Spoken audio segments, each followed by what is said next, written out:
I have traveled the length and breadth of Alabama, Mississippi, and all the other southern states on sweltering summer days and crisp autumn mornings. I have looked at the South's beautiful churches with their lofty spires pointing heavenward. I have beheld the impressive outlines of her massive religious education buildings.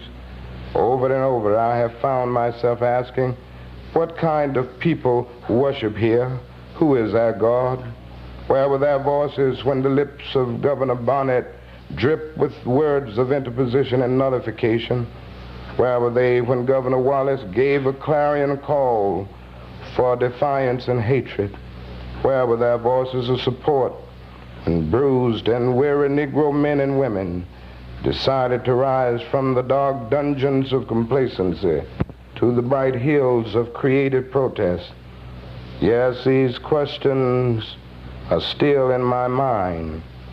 In deep disappointment, I have wept over the laxity of the church, but be assured that my tears have been tears of love. There can be no disappointment where there is not deep love. Yes, I love the church. How could I do otherwise? I am in the rather unique position of being the son, the grandson, and the great-grandson of preachers. Yes, I see the church as the body of Christ, but oh, how we have blemished and scarred that body through social neglect and through fear of being nonconformists. There was a time when the church was very powerful, and the time when the early Christians rejoiced at being deemed worthy to suffer for what they believe. In those days, the church was not merely a thermometer that recorded the ideas and principles of popular opinion. It was a thermostat that transformed the mores of society. Whenever the early Christians entered a town, the people in power became disturbed and immediately sought to convict the Christians for being disturbers of the peace and outside agitators. But the Christians pressed on in the conviction that they were a colony of heaven, called by God to obey God rather than man.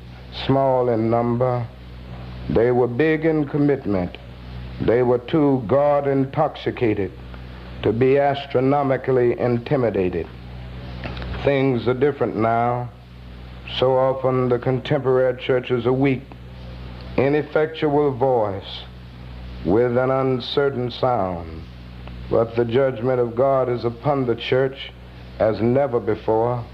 If today's church does not recapture the sacrificial spirit of the early church, it will lose its authentic ring and forfeit the loyalty of millions and be dismissed as an irrelevant social club with no meaning for the 20th century.